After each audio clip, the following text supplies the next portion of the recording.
औज़ुबिल्लाहिमिनश्शैतानिर्रजीम बिस्मिल्लाहिर्रहमानिर्रहीम अल्लाहुम्मा सल्लि अला मुहम्मदिन व आलि मुहम्मद। मेरे तमाम सुनने और देखने वाले मोमिनीन और मोमिनात को मेरी तरफ से मेरे चैनल नातिक़ कुरान की जानिब से अस्सलामु अलैकुम। आज जो मौजू आपकी खिदमत में लेके हाजिर हुआ हूँ वो अक्सर लोगों की ज़ुबान से सुना गया है कि महसूस होता है कि हमारे घर पे कुछ असरात हैं, कोई साया है, नज़र बद है, कोई तावीज़ों का असर है, खुदा न खास्ता किसी ने काला जादू कर दिया है।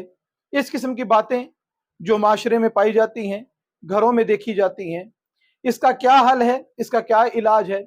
इसका सबसे बेहतरीन इलाज जो मौला हज़रत इमाम जाफ़र सादिक अलैहिस्सलाम इरशाद फरमाते हैं कि सूरह नास को 20 मरतबा पढ़ के पानी पे दम करें, अपने घर के हर कोने में उसका पानी छिड़क दें, वो दमशुदा पानी पी लें तो परवरदिगार हर किस्म के पुराने से पुराने बुरे असरात से आपको अमान अता फरमाएगा। इसके अलावा एक चीज़ जो हर घर में मौजूद है मगर उसकी बरकत और उसकी फजीलत से हम लोग नावाकिफ़ हैं, और मौला इमाम जाफ़र सादिक अलैहिस्सलाम का इरशाद गिरामी है कि अपने हर मर्ज से शिफा के लिए हरमल को इस्तेमाल करो। हरमल का धुआं घर में देना, हरमल की धुनी को जिसको कहा जाता है वो घर में देना, इससे हर किस्म के नहस असरात को दूर किया जा सकता है, किसी भी किस्म के जादू के असरात खत्म किए जा सकते हैं।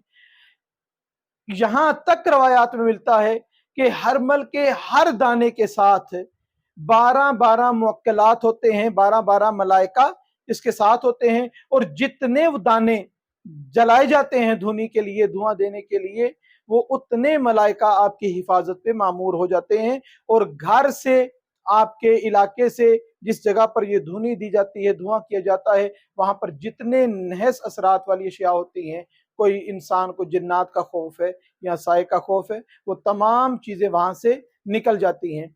सबसे पहले हमें ये एहतियात करनी चाहिए कि ऐसे काम ना करें जो इन चीजों के वजह का सबब बनते हैं। मसलन परवरदिगार ने इज्जत अता की है, परवरदिगार ने शोहरत अता की है, लोगों की नजरों में आते हैं, तो इससे पहले कि नजरे बद लगे, पहले अपना इंतजाम करें कि सूरह नास को अपना वजीफा बना लें, आयतल कुर्सी को अपना वजीफा बना लें। हरमल के इस धुनी को, धुआं घर में देने को, खुद लेने को लुबान के साथ मिलाकर अगर लिया जाए तो इसके फायदे बहुत ज्यादा हो जाते हैं। और वो धुआं लिया जाए, घर में दिया जाए, इसी तरीके से सूरह नास और आयतल कुर्सी की तलावत की जाए, सूरह फल्क की तलावत करना अपने मामूल में रखा जाए तो परवरदिगार नजर बद से इंसान को महफूज रखता है। ये खुद काम करने चाहिए। इसके अलावा मासूम फरमाते हैं कि ऐसी जगहों से ना गुजरो जो कूड़ा करकट का ढेर जहां पे रहता हो, जो गंदगी वाली जगह हो, वहां पे जिन्नात शयातीन का बसेरा रहता है। इसीलिए मगरिब से पहले पहले अपने घरों से भी जो कूड़ेदान है उसको निकाल दिया करो, कचरे को खत्म कर दिया करो, क्योंकि अगर कोई मुस्तकिल घर में कूड़े की जगह बन जाएगी तो वो भी शयातीन का और जिन्नात का बसेरा करने की जगह बन जाती है। जो शख्स धुनी नहीं दे सकता, धुआं नहीं दे सकता, उसके लिए मुमकिन नहीं है, या वो उसको तबीयत पर वो ठीक नहीं गुजरता, गरां गुजरता है, मासूम फरमाते हैं कि अपने घर में हरमल का पौधा रखो, हर पत्ते के साथ 12-12 मलाइका मौजूद होते हैं, और उनकी बरकत से और उनकी रहमत से परवरदिगार हर बुरे असरात से इंसान को अपनी पनाह में रखता है। मरीज को हरमल और लुबान का धुआं देना 7 दिन तक शिफा का बायस है। नजरे बद वाले के लिए धुआं देना शिफा का बायस है।